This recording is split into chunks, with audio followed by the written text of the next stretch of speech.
Organisational കൾച്ചറിൽ centralisation and decentralisation എന്ന point പറഞ്ഞുകൊണ്ടിരുന്നത്. സെൻട്രലൈസേഷൻ എന്ന് പറഞ്ഞാൽ ഒരാൾക്ക് മാത്രമായിരിക്കും അവിടെ എല്ലാ തീരുമാനങ്ങളും എടുക്കാനുള്ള കൺട്രോൾ ഉള്ളത്. പക്ഷേ ഡീസെൻട്രലൈസേഷനിൽ എല്ലാവർക്കും തീരുമാനങ്ങൾ എടുക്കാൻ പറ്റും.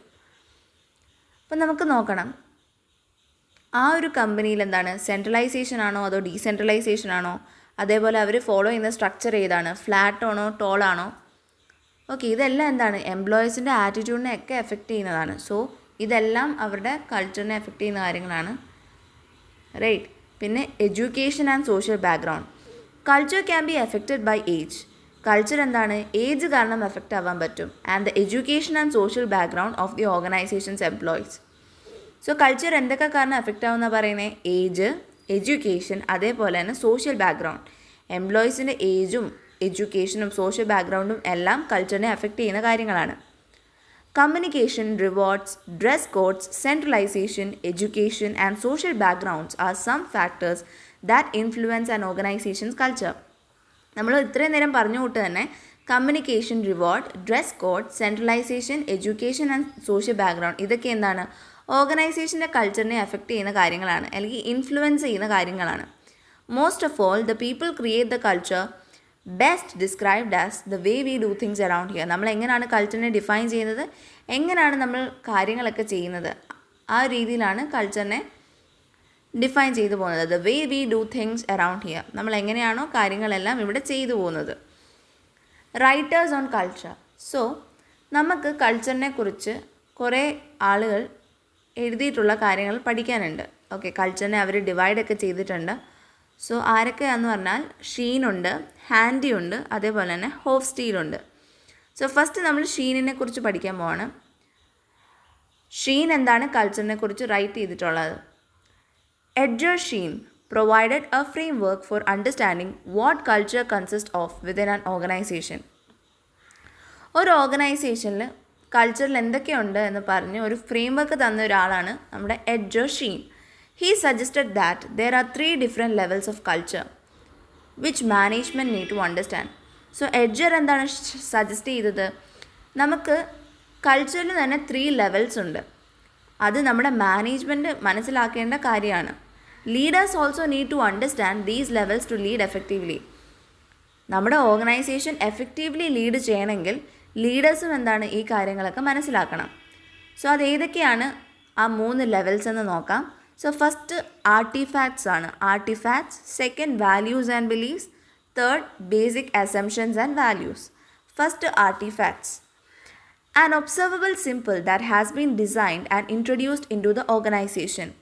They are often superficial and represent the shared culture. Artefacts എന്ന് പറഞ്ഞാൽ എന്താണ്, ദേ ആർ ഒബ്സർവബിൾ സിമ്പിൾസ്. അതിനെ നമുക്ക് കാണാൻ പറ്റും. ഫോർ എക്സാമ്പിൾ, നമ്മുടെ കമ്പനിയിൽ ഒരു വലിയൊരു ടേബിൾ ഉണ്ടായിരുന്നു. അവിടെ ഇരുന്നാണ് ഒത്തിരി ആൾക്കാർ ഇരുന്ന് ഒരുമിച്ചിരുന്നാണ് ഫുഡ് കഴിക്കാറ്.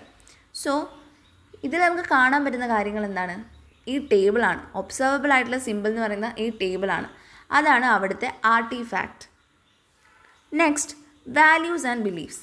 A sharing of values and beliefs that members of the organization will openly express. They include collective acceptance of the organization's strategies and goals.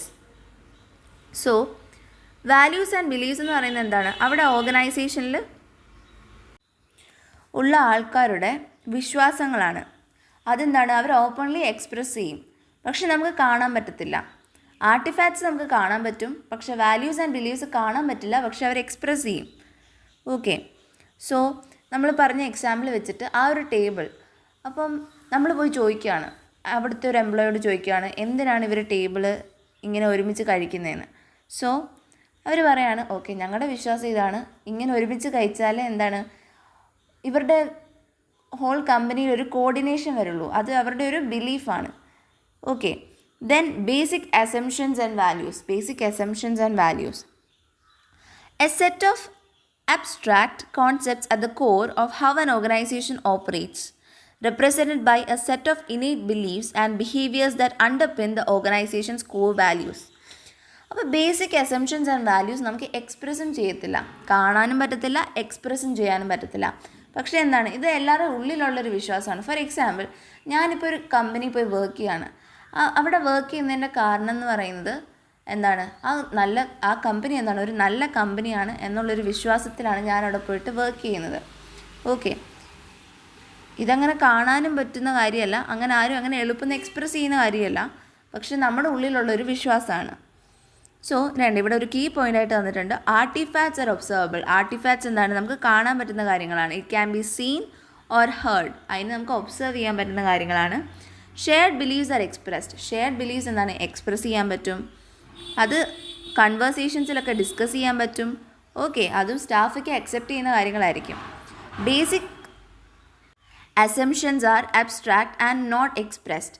Basic assumptions എന്താണ്, അബ്സ്ട്രാക്റ്റ് ആണ്, അവരെ എക്സ്പ്രസ് ചെയ്യുന്നില്ല നമ്മൾ.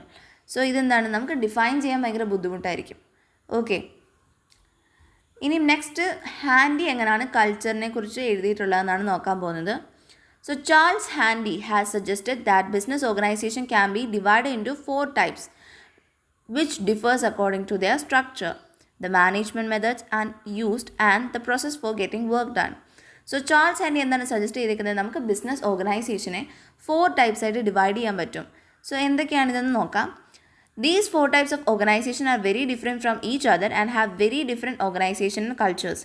ഇവരെന്താണ്, അങ്ങോട്ടും ഇങ്ങോട്ടും ഭയങ്കര ഡിഫറെൻ്റ് ആണ്, അതേപോലെ തന്നെ അവരുടെ കൾച്ചേഴ്സ് ഭയങ്കര ഡിഫറെൻ്റ് ആണ്. ഓക്കെ, സോ ഇത് ഗ്രീക്ക് ഗോഡ്സിൻ്റെ നെയിമിലാണ് പറഞ്ഞിരിക്കുന്നത്. And you have to study for these 4 cultures. Okay, Zeus, power culture. Okay, first power കൾച്ചറാണ്. അത് ഏത് ഗ്രീക്ക് ഗോഡിൻ്റെ നെയിമിലാണ്, സിയൂസ് എന്ന ഗ്രീക്ക് ഗോഡിൻ്റെ നെയിമാണ്. സിയൂസ് എന്ന ഗ്രീക്ക് ഗോഡിൻ്റെ നെയിമിലാണ്. Power and influence come from a central source, an individual or group.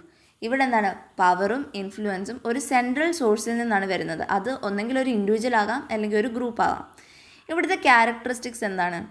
Okay, നമ്മൾ പറഞ്ഞു ഇവിടെ ഒരാളാണ് എല്ലാം കൺട്രോൾ ചെയ്യുന്നത്. നമ്മുടെ പവർ കൾച്ചറിൽ പവർ ഒരാൾക്കാണുള്ളത്, ആ ആളാണ് എല്ലാം കൺട്രോൾ ചെയ്യുന്നത്. സോ ഇവിടെ എന്തായിരിക്കും, ഇൻഫോർമൽ കമ്മ്യൂണിക്കേഷൻ ആയിരിക്കും. ഫോർ എക്സാമ്പിൾ, ഒരു ചായക്കട, ആ ചായക്കടയിൽ ഒരു ഓണറുണ്ട്. ഫോർ എക്സാമ്പിൾ അലിയുടെ ചായക്കടയാണ്.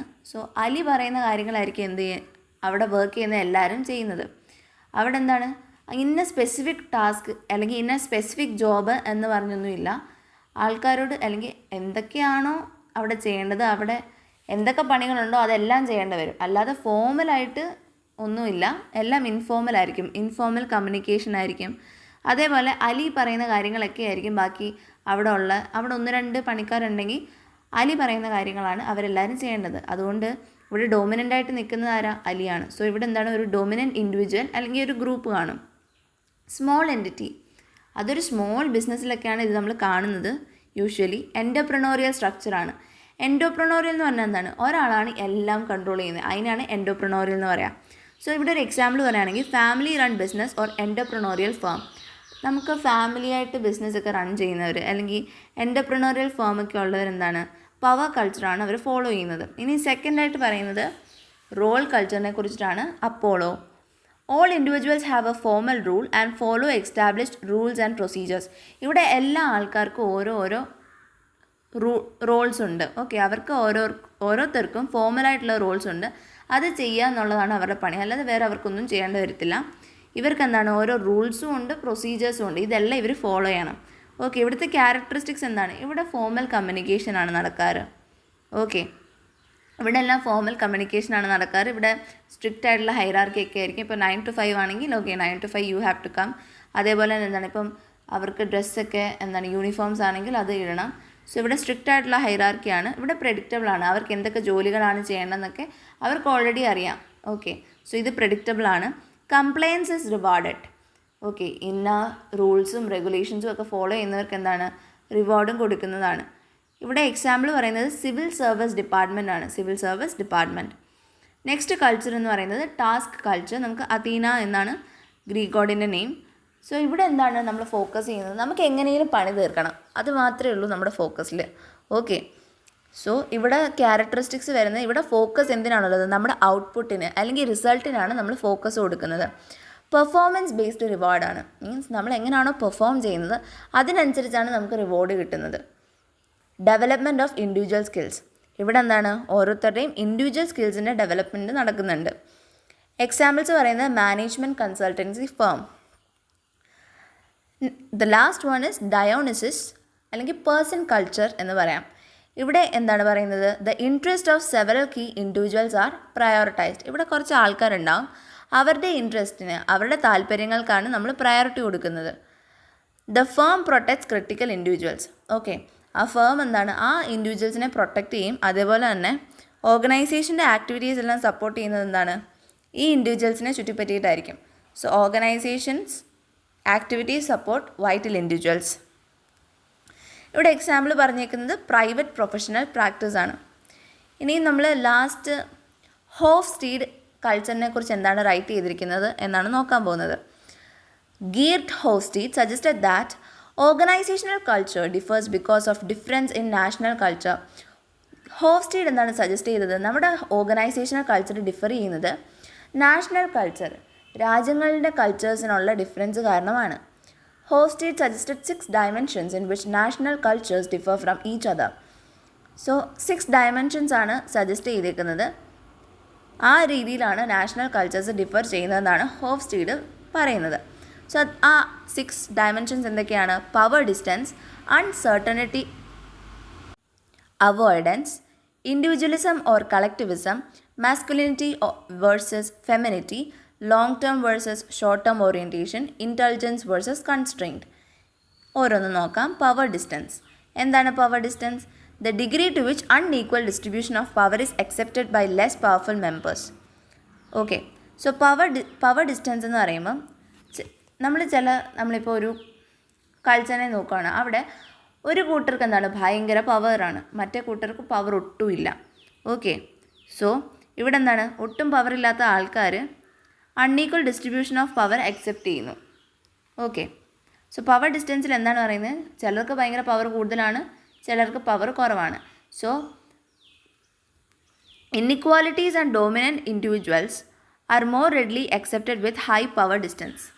ഓക്കെ, ഇപ്പോൾ ഹൈ പവർ ഡിസ്റ്റൻസ് ഉണ്ടെങ്കിൽ എന്താണ്, പവറിൽ ഭയങ്കര ഡിഫറൻസ് വരും. മീൻസ് ചിലർക്ക് എന്തായിരിക്കും ഭയങ്കര പവർ ആയിരിക്കും, ചിലർക്ക് ഒട്ടും പവർ കാണത്തില്ല. അപ്പോൾ ആ ഒരു കേസിൽ എന്തൊക്കെ സംഭവിക്കാൻ സാധ്യതയുണ്ട്? ഇൻഇക്വാലിറ്റീസ് വരും. അതേപോലെ തന്നെ ഡൊമിനൻ്റ് ആയിട്ടുള്ള നമ്മുടെ മുകളിൽ കയറിയിട്ടായിരിക്കും ബാക്കി എല്ലാവരും അവരുടെ ആക്ടിവിറ്റീസ് ഒക്കെ ചെയ്യുക. സോ ഡൊമിനൻ്റ് ആയിട്ടുള്ള ഇൻഡിവിജ്വൽസ് ആയിരിക്കും ഒരു ഹൈ പവർ ഡിസ്റ്റൻസ് ഉള്ള കൾച്ചർ ഉണ്ടായിരിക്കുക. അതേസമയം ലോ പവർ ഡിസ്റ്റൻസ് കൾച്ചറും ഉണ്ട്. അവിടെ എന്താണ്, members demand justifications for inequalities and participation in decision making in a low power distance culture. അവിടെ എന്താണ്, എന്തെങ്കിലും ഇൻഇക്വാലിറ്റീസ് നടന്നാൽ അതിനെതിരെ ജസ്റ്റിഫിക്കേഷൻ നടത്താൻ മെമ്പേഴ്സ് എല്ലാവരും റെഡി ആയിരിക്കും. അതേപോലെ തന്നെ ഡിസിഷൻ മേക്കിങ്ങിൽ എല്ലാവരും ഇൻവോൾവ് ആയിരിക്കും ഒരു ലോ പവർ കൾച്ചറിൽ. ഇവിടെ എന്താണ്, പവറിന് തമ്മിൽ അങ്ങനെ ഒത്തിരി ഏറ്റക്കുറച്ചിലൊന്നും കാണത്തില്ല, എല്ലാവരും ഒരു ജസ്റ്റ് കുഞ്ഞു കുഞ്ഞു ഡിഫറൻസേ കാണുള്ളൂ. Uncertainty avoidance. എന്താണ് uncertainty avoidance? The degree to which individuals are comfortable with uncertainty. Okay, uncertainty എന്ന് പറഞ്ഞാൽ എന്താണ്, നമുക്ക് റിസ്ക് എടുക്കാനുള്ള കഴിവ്. ആൻഡ് അൺകംഫർട്ടബിൾ ആണ് ഇവിടെ പറയുന്നത്. സോ റിസ്ക് എടുക്കാൻ ഇവർ റെഡി അല്ല എന്നാണ് അൺസർട്ടനിറ്റി അവോയ്ഡൻസി പറയുന്നത്. High uncertainty avoidance cultures have more rigid codes of beliefs and behaviour. So high uncertainty avoidance എന്ന് പറഞ്ഞാൽ അവർ റിസ്ക് എടുക്കാൻ ഒട്ടും റെഡി അല്ലാത്ത ആൾക്കാരാണ്. ഓക്കെ, സോ ഇവരുടെ റിസ്ക് എടുക്കാനുള്ള കഴിവെന്ന് പറഞ്ഞാൽ ഭയങ്കര കുറവാണ് ഹൈ അൺസർട്ടനിറ്റി അവോയ്ഡൻസ് ഉള്ളപ്പോൾ. സോ ഇവിടെ അവർക്കൊരു റിജിഡ് കോഡ് ഓഫ് ബിലീഫ്, അവരുടെ വിശ്വാസങ്ങളൊക്കെ എന്താണ് ഒരു റിജിഡ് കോഡ്സിലാണ് പോകുന്നത്, അല്ലാതെ അവർ വേറെ പുതുതായിട്ട് ഒരു റിസ്ക്കും എടുക്കാൻ തയ്യാറല്ല. പക്ഷേ low uncertainty avoidance cultures are more accepting of risk taking and unorthodox approaches. പക്ഷേ ലോ അൺസർട്ടനിറ്റി അവോയ്ഡൻസ് ആണെങ്കിൽ, അങ്ങനത്തെ കൾച്ചേഴ്സ് ആണെങ്കിൽ എന്താ സംഭവിക്കുക, ഇവിടെ അവർ റിസ്ക് എടുക്കാൻ തയ്യാറാണ്. Low uncertainty avoidance. ഓക്കെ, അവർ റിസ്ക് എടുക്കാൻ തയ്യാറാണ്. അതേസമയം ഹൈ അൺസർട്ടനിറ്റി അവോയ്ഡൻസ് ആണെങ്കിലോ അവർ റിസ്ക് എടുക്കാൻ തയ്യാറല്ല. ഓക്കെ, അത് തിരിഞ്ഞു പോലെ it is just the opposite. Okay, high uncertainty avoidance എന്ന് പറഞ്ഞാൽ റിസ്ക് എടുക്കാൻ തയ്യാറല്ല. ലോ അൺസർട്ടനിറ്റി അവോയ്ഡൻസ് എന്ന് പറഞ്ഞാൽ അവർ റിസ്ക് ഒക്കെ എടുക്കാൻ തയ്യാറാണ്. Individualism or collectivism. The preference of the individual to care for only himself or surrounding society members. Self-image is based on I or we. So, ഇൻഡിവിജ്വലിസത്തിന് ആളെന്താണ്, ആളെക്കുറിച്ച് മാത്രമായിരിക്കും നോക്കുക. അതേസമയം കളക്റ്റിവിസത്തിൽ ആ ഒരു ഗ്രൂപ്പിനെ കുറിച്ച് തന്നെ അല്ലെങ്കിൽ ആ സൊസൈറ്റി മെമ്പേഴ്സിനെ കുറിച്ച് നോക്കും. So more individualism means focusing on effort, reward, dynamics and achievement of goals. So ഇൻഡിവിജ്വലിസത്തിന് എന്താണ്, അവർക്ക് ഒറ്റയ്ക്ക് പണിയെടുക്കാനായിരിക്കും ഇഷ്ടം.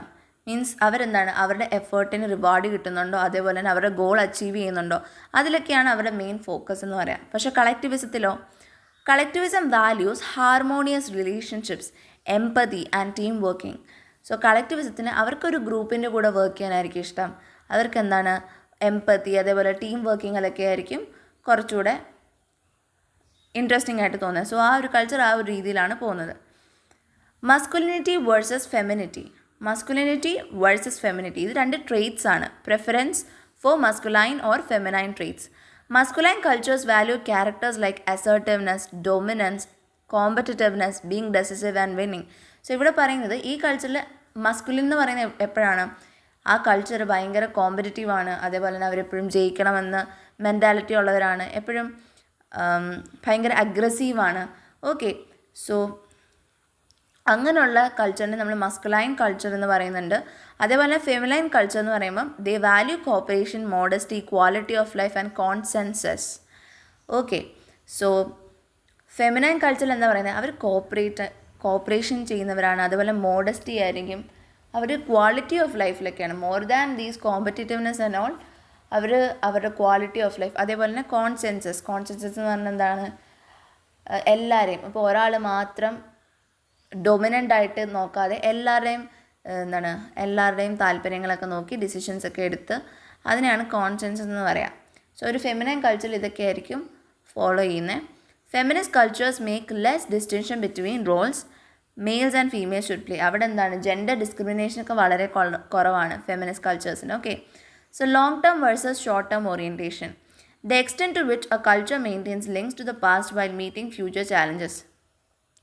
A culture with a short term orientation protects tradition. ഒരു ഷോർട്ട് ടേം ഓറിയൻറ്റേഷൻ ഉള്ള കൾച്ചർ എന്താണ്, അവർ ട്രഡീഷനെ പ്രൊട്ടക്റ്റ് ചെയ്യുന്നവരാണ്. And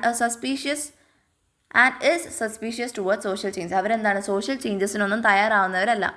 such a culture may lead to little or no development. അവിടെ എന്താണ്, ഡെവലപ്മെൻറ്റിനും ഒന്നും സ്കോപ്പില്ല. സോ എന്താണ്, ഷോർട്ട് ടേം ഓറിയൻറ്റേഷൻ ഉള്ളവർക്ക് അവർ ട്രഡീഷൻ, പഴയ കാര്യങ്ങളൊക്കെ പിന്നെയും തുടർന്നുകൊണ്ടിരിക്കുന്നവരാണ്. ഓക്കെ, നമ്മുടെ ലോകം മാറിക്കൊണ്ടിരുന്നാലും അവർ പഴയ കാര്യങ്ങളിങ്ങനെ തുടർന്നുകൊണ്ടേ ഇരിക്കുകയാണ്. അതുകൊണ്ട് അവർക്ക് എന്താണ്, പുതിയ ഡെവലപ്മെൻറ്റ്സ് ഒന്നും ഉണ്ടാവുന്നില്ല. അവർ ട്രഡീഷണലി സ്റ്റിക്ക് ഓൺ ചെയ്തുകൊണ്ടിരിക്കുകയാണ്. പക്ഷേ നമുക്ക് ലോങ് ടേം ഓറിയൻറ്റേഷൻ ഉണ്ട്.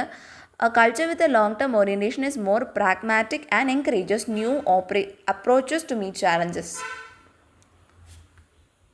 സോ ഒരു ലോങ് ടേം ഓറിയൻറ്റേഷൻ ഉള്ള കൾച്ചർ ആണെങ്കിൽ അവരെന്താണ്, കൂടുതലും പ്രാക്ടിക്കലാണ്, അവർ റിയലിസ്റ്റിക് ആണ്.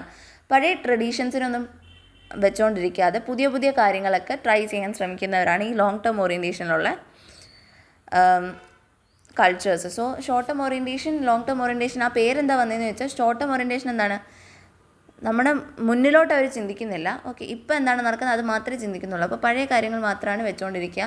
പക്ഷേ ലോങ് ടേം ഓറിയൻറ്റേഷൻ ആണെങ്കിൽ അവർ മുന്നോട്ട് ചിന്തിക്കുന്നുണ്ട്. And they are long term planning ആണ് അവർ നടത്തിക്കൊണ്ടിരിക്കുന്നത്. മുന്നോട്ടുള്ള ചിന്തകൾ അവർ ചെയ്യുന്നുണ്ട്. അതാണ് ആ ടേംസ് വരാനുള്ള കാരണം. Intelligence versus constraint. The degree to which society allows freedom to gratify oneself, enjoy life and have fun. Society എത്രമാത്രം ആൾക്കാരെ സ്വന്തമായിട്ട് സന്തോഷത്തോടെയും ഫണ്ണായിട്ടൊക്കെ ജീവിക്കാൻ സമ്മതിക്കുന്നുണ്ട്. അതാണ് ആ ഒരു ബേസിസിലാണ് ഈ ടേംസായിട്ട് ഇൻ്റലിജൻസ് കൺസ്ട്രെയിൻറ്റ് പോകുന്നത്. Cultures that are more intelligent oriented would appear more materialistic and encourages the pursuit of personal gratification. So more intelligent oriented ആയിട്ടുള്ള കൾച്ചേഴ്സ് എന്ത് ചെയ്യുന്നതാണ് പറയുന്നത്, അവർ കൂടുതലും മെറ്റീരിയലിസ്റ്റിക് ആയിരിക്കും. ആൻഡ് അവരവരുടെ സന്തോഷത്തിന് വേണ്ടിയിട്ട് അങ്ങനെ പൈസയും ചിലവാക്കുന്നവരായിരിക്കും. മീൻസ് നമ്മൾ പറയില്ലേ, ചില കൺട്രീസിലൊക്കെ അവർ പൈസയൊന്നും സേവ് ചെയ്യാതെ ഇന്നിന്ന് അവർ സാലറി കുറേ നാൾ കഷ്ടപ്പെട്ട് ഉണ്ടാക്കിയിട്ട് അവരത് സ്പെൻഡ് ചെയ്യും, ട്രാവലൊക്കെ ചെയ്ത് സ്പെൻഡ് ചെയ്യും. ഓക്കെ, അതൊക്കെ ഇൻ്റലിജൻറ്റ് കൾച്ചറുള്ളവരാണ്. ഇനി കൺസ്ട്രെയിൻ കൾച്ചേഴ്സ് എന്ന് പറയുമ്പോൾ, cultures that exercise constrain that will restrict pursuit of gratification with strict societal rules and norms. Okay, നമ്മുടെ ഇവിടെ പലരും കൺസ്ട്രെയിൻഡ് കൾച്ചറാണ്, റൈറ്റ്. മീൻസ് നമ്മൾ പൈസ ഒക്കെ സമ്പാദിക്കും, പക്ഷേ അത് സ്പെൻഡ് ചെയ്യാനോ ഒന്നും നമുക്ക് പേഴ്സണൽ ഗ്രാറ്റിഫിക്കേഷന് വേണ്ടി, നമ്മുടെ സന്തോഷത്തിന് വേണ്ടി നമ്മളത് ഉപയോഗിക്കാറില്ല. പകരം സൊസൈറ്റിയായിട്ട് കുറേ റൂൾസും നോംസും ഒക്കെ വെച്ചിട്ടുണ്ട്. അതിൻ്റെ പേരിൽ നമ്മൾ നമ്മുടെ സന്തോഷങ്ങൾ മാറ്റി മാറ്റി വെക്കും. ഓക്കെ, അതിനെയാണ് നമ്മൾ കൺസ്ട്രെയിൻഡ് എന്ന് പറയാം. റൈറ്റ്. സോ അതൊക്കെ ഓരോ കൾച്ചറാണ്. പല രാജ്യങ്ങളിലും അങ്ങനെ പല സ്ഥലങ്ങളിലും നമുക്ക് അങ്ങനെ ആ കൾച്ചർ ഡിഫറൻസസ് ശരിക്കും കാണാൻ പറ്റും.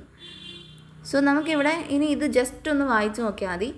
ഇതങ്ങനെ പഠിക്കേണ്ട കാര്യങ്ങളല്ല. ഇപ്പോൾ നമ്മൾ പഠിച്ച പവർ ഡിസ്റ്റൻസ്, അൺസർട്ടനിറ്റി അവോയ്ഡൻസ്, ഇതൊക്കെ ഏതൊക്കെ രാജ്യങ്ങളിൽ നമുക്ക് യൂഷ്വലി കാണപ്പെടാമെന്നാണ് പറയുന്നത്. സോ ഹോഫ്സ്റ്റീഡിൻ്റെ dimension of national culture, power distance എവിടെയൊക്കെ കാണാൻ പറ്റും നോക്കിക്കേ. ഹൈ പവർ ഡിസ്റ്റൻസ് കാണാൻ പറ്റുന്നത് സെൻട്രൽ അമേരിക്ക, അതേപോലെ തന്നെ emerging economies in South East Asia. Low ആണെങ്കിൽ അത് നോർത്ത് യൂറോപ്പിൽ കാണാൻ പറ്റും. അൺസർട്ടനിറ്റി അവോയ്ഡൻസ് ഹൈ ആയിട്ടുള്ളത് ഗ്രീസ്, ഫ്രാൻസ്, ജപ്പാൻ. ലോ ആയിട്ടുള്ളത് UK, Scandinavia, Singapore. Then individualism versus collectivism, more individualism ഉള്ളത് USA, യൂറോപ്പ്. മോർ കളക്ടിവിസം ഉള്ളത് South East Asia, Africa, South America. Masculinity കൂടുതലുള്ളത് എന്താണ്? Germany, Japan. ഫെമിനൈൻ കൾച്ചർ ഉള്ളത് Scandinavia and Costa Rica. Then long term ആയിട്ടുള്ള orientation China, ജപ്പാനിലുണ്ട്. Short term orientation USA, UK and some Muslim countries and Latin America. Intelligence versus constraint. So intelligent ആയിട്ടുള്ള culture follow ചെയ്യുന്നത് Australia, Canada, USA, Argentina and China. Then constrained ആയിട്ടുള്ള culture follow ചെയ്യുന്നത് Russia, China, Japan and South Korea. So ഇതൊക്കെയാണ് ഈ ചാപ്റ്ററിൽ പഠിക്കാനുള്ളത്. Then ACCA study ഹബിലെ ക്വസ്റ്റ്യൻസും ചെയ്ത് നോക്കണം. ഓക്കെ, നമുക്കപ്പോൾ ACCA സ്റ്റഡി ഹബിലെ 5 ക്വസ്റ്റ്യൻസ് നോക്കാം. First question, Edgar Schein suggested that there are 3 different levels of culture which management need to understand. So ഈ ക്വസ്റ്റ്യനിൽ എന്താണ് പറയുന്നത്? എഡ്ജൻ ഷീൻ നമുക്ക് 3 ലെവൽസ് ഓഫ് കൾച്ചറിനെ കുറിച്ച് പറയുന്നുണ്ട്. ആൻഡ് ഇവിടെ ക്വസ്റ്റ്യൻ വന്നിരിക്കുന്നത് which of the following is one of the levels of culture identified by Edgar Schein. So Edgar Schein നമുക്ക് 3 ലെവൽസ് ഓഫ് കൾച്ചറിനെ കുറിച്ച് പറഞ്ഞിട്ടുണ്ടെന്ന് അറിയാം. ഇതിൽ ഏത് കൾച്ചറിനെ കുറിച്ചാണ് എഡ്ജർ ഷൈൻ പറഞ്ഞിട്ടുള്ളത്? Artefacts, symbols, rituals, heritage. നമുക്കറിയാം എഡ്ജർ ഷൈൻ പറഞ്ഞത് ആർട്ടിഫാക്ട്സിനെ കുറിച്ചിട്ടാണ് അല്ലേ? ആർട്ടിഫാക്ട്സ്, വാല്യൂസ് ആൻഡ് ബിലീവ്സ് ഉണ്ട്, അതേപോലെ തന്നെ ബേസിക് അസംഷൻസ് ആൻഡ് വാല്യൂസ് ഉണ്ട്. സോ ഈ ക്വസ്റ്റ്യനിൽ വരുമ്പോൾ നമുക്ക് ആർട്ടിഫാക്ട്സ്, A ആണ് ആൻസർ വരുന്നത്, option A. Then the next question, Charles Handy. Okay, Charles Handy എന്താ പറയുന്നത്? Charles Handy has suggested that business organisations can be divided into 4 types which differ according to the structure, the management methods used and process for getting works done. Okay, so എന്താ പ്രശ്നം വരുന്നതെന്ന് പറയുമ്പോൾ ആദ്യമേ നമ്മൾ ഈ ഫസ്റ്റിലത്തെ ലൈനൊക്കെ വായിച്ച് കഴിയുമ്പോഴത്തേക്ക് ചിലപ്പോൾ ഭയങ്കര കൺഫ്യൂഷനായിട്ട് ഒന്നും ഇല്ലാത്ത അവസ്ഥയായി പോകും. സോ ആദ്യമേ നമ്മൾ റിക്വയർമെൻറ്റ് എന്നാണ് വായിക്കേണ്ടത്. അപ്പോൾ നമുക്കൊരു ക്ലിയർ ആയിട്ടുള്ള ഐഡിയ കിട്ടും. സോ ഇവിടെ റിക്വയർമെൻറ്റ് എന്താണെന്ന് നോക്കിയാൽ which of Handy's 4 management styles would best describe the following situation. Okay, so ഹാൻഡിയുടെ 4 മാനേജ്മെൻറ്റ് സ്റ്റൈൽസിൽ ഏത് സ്റ്റൈലായിരിക്കും ഈ സിറ്റുവേഷനെ നന്നായിട്ട് പറയുന്നത്? സോ ഹാൻഡിയുടെ 4 മാനേജ്മെൻറ്റ് സ്റ്റൈൽ എന്താണ് നമ്മൾ അപ്പോൾ ആദ്യം ആലോചിക്കണം. അപ്പോൾ നമുക്കറിയാം, ഓക്കെ, നമുക്ക് പവർ കൾച്ചറിനെ കുറിച്ച് പഠിച്ചിട്ടുണ്ട്, ടാസ്ക് കൾച്ചർ ഉണ്ടായിരുന്നു, അതേപോലെ തന്നെ റോൾ കൾച്ചറുണ്ട്, അതേപോലെ തന്നെ പേഴ്സൺ കൾച്ചറും ഉണ്ട്. ഓക്കെ, സോ ഇവിടെ ഫസ്റ്റ് തന്നിരിക്കുന്നത് a large public sector organisation characterised by formal job descriptions and documented procedures. ഇവിടെ നമ്മൾ മെയിനായിട്ട് നോക്കേണ്ടത് എന്താണെന്ന് പറഞ്ഞു കഴിഞ്ഞാൽ ഇവിടെ കണ്ടോ ഫോർമലായിട്ടുള്ള ജോബ് ഡിസ്ക്രിപ്ഷൻസും ഡോക്യുമെൻറ്റ്സ് ആണ് അല്ലേ? അതൊരു ലാർജ് പബ്ലിക് സെക്ടർ. ഇതെന്താണ്? ഇവർക്കൊരു റോള് കൊടുത്തിട്ടുണ്ട്. അപ്പോൾ ഇതെന്താണ്? റോൾ കൾച്ചറാണ്. സെക്കൻഡ് വന്നിരിക്കുന്ന consultancy business that aims to solve problems for other organisation. അപ്പോൾ ഇവിടെ എന്താണ് ഇവർ നോക്കുന്നത്? ഒരു ടാസ്ക് അങ്ങ് കംപ്ലീറ്റ് ചെയ്ത് കൊടുക്കാനാണ്. അപ്പോൾ ഇതെന്താണ്? ടാസ്ക് കൾച്ചറാണ്. സോ ആദ്യത്തേത് വന്നിട്ട് റോൾ കൾച്ചർ ആൻഡ് സെക്കൻഡ് വന്നിട്ട് എന്താണ്? ടാസ്ക് കൾച്ചറാണ്. സോ ഇതിന് വന്നിരിക്കുന്ന ഓപ്ഷൻ A ആണ്. Then, Geert Hofstede suggested that organizational culture differ because of difference in national culture. He claimed that national cultures can affect the organization along different dimensions. Okay, so അത് നോക്കണ്ട. Which 2 of the following are dimensions identified by Hofstede? ഇവിടെ ഹോസ്റ്റീഡ് പറഞ്ഞ 2 dimensions ഏതൊക്കെയാണ്? നമുക്ക് definitely അറിയാം. Power distance ഉണ്ട് അതിനകത്ത്, maturity and emerging നമ്മൾ കേട്ടിട്ട് പോലും ഇല്ല, അൺസർട്ടനിറ്റി അവോയ്ഡൻസ് ഉണ്ട്. ടാസ്ക് കൾച്ചർ ഹാൻഡി പറഞ്ഞാലേ ഹോസ്റ്റീഡ് പറഞ്ഞാണോ? അല്ല. സോ ഇവിടെ പവർ ഡിസ്റ്റൻസും അൺസർട്ടനിറ്റി അവോയ്ഡൻസും ആണ്. So option C. Then culture of an organisation will be influenced by a number of factors. Culture എന്താണ്? ഒരു നമ്പർ ഓഫ് ഫാക്ടേഴ്സ് ആണ് ഇൻഫ്ലുവൻസ്ഡ് ആവാറുണ്ട്. Which of the following factors are likely to have an impact on the culture of the organisation? ഇതിൽ എന്തൊക്കെ ഫാക്ടേഴ്സിനാണ് നമ്മുടെ ഓർഗനൈസേഷൻ്റെ കൾച്ചറിനെ അഫക്റ്റ് ചെയ്യുന്നത്? Number of employees working for the organisation, age of the employees working for the organisation, direction of the organisation, location of the organisation. ഇത് വായിച്ച് നോക്കിയാൽ അറിയാൻ പറ്റും. ഈ എല്ലാ ഫാക്ടേഴ്സും, എത്ര എംപ്ലോയീസ് ഉണ്ട്, അവരുടെ ഏജ് എന്താണ്, നമ്മുടെ ഡയറക്ടേഴ്സ്, അതേപോലെ തന്നെ അത് എവിടെ ലൊക്കേറ്റ് ചെയ്തിരിക്കുന്നത്, ഇതെല്ലാം എന്താണ് കൾച്ചറിനെ എഫക്റ്റ് ചെയ്യും. സോ എന്താണ് പറയുന്നത്? ഈ ഓപ്ഷൻ നമ്പർ ഡി ആണ് ആൻസർ. ഇതെല്ലാം നമ്മുടെ കൾച്ചറിനെ എഫക്റ്റ് ചെയ്യുന്ന കാര്യങ്ങളാണ്.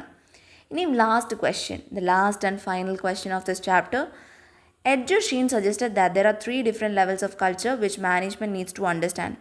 Which of the following Sheen's level of culture is extremely difficult to identify and as such very difficult to change? So നമ്മൾ ഷീൻ ലെവൽസ് ഓഫ് കൾച്ചറിനെ കുറിച്ച് പഠിച്ചിട്ടുണ്ട്. 3 ലെവൽസ് ആയിരുന്നു അല്ലേ? Artefacts, values and beliefs, basic assumptions and values. So ഇതിനകത്ത് ഏതാണ് ഭയങ്കര ഡിഫിക്കൾട്ടായിട്ടുള്ളത് change ചെയ്യാൻ? So ഇതിനകത്ത് ഏറ്റവും ഡിഫിക്കൾട്ടായിട്ടുള്ളത്, ചേഞ്ച് ചെയ്യാൻ ഭയങ്കര ഡിഫിക്കൾട്ടായിട്ടുള്ളത് എന്താണ്? ബേസിക് അസംഷൻസ് ആൻഡ് വാല്യൂസ് ആണ്. നമ്മൾ പറഞ്ഞിട്ടുണ്ടായിരുന്നു ആർട്ടിഫാക്ട്സ് നമുക്ക് കാണാൻ പറ്റും, വാല്യൂസ് ആൻഡ് ബിലീഫ്സ് നമുക്ക് എക്സ്പ്രസ് ചെയ്യാൻ പറ്റും. പക്ഷേ ഈ ബേസിക് അസംഷൻസ് ആൻഡ് വാല്യൂസ് എന്താണ്? നമ്മുടെ ഉള്ളിലുള്ളൊരു വിശ്വാസമാണ്. അത് നമുക്ക് കാണാനും പറ്റത്തില്ല, അത് എക്സ്പ്രസും ചെയ്യുന്നില്ല. ഓക്കെ, അങ്ങനെ നമ്മുടെ ഓർഗനൈസേഷണൽ കൾച്ചർ എന്ന പറഞ്ഞ ചാപ്റ്റർ നമ്മളിവിടെ കംപ്ലീറ്റ് ചെയ്യാണ്. കപ്ലാൻ കിറ്റും BPP കിറ്റും അങ്ങനത്തെ ക്വസ്റ്റ്യൻസൊക്കെ നമ്മൾ ഇനിയും ചെയ്യുന്നതാണ്. സോ വേറൊരു ചാപ്റ്റർ ആയിട്ട് ഇനിയും വരാം. ബൈ.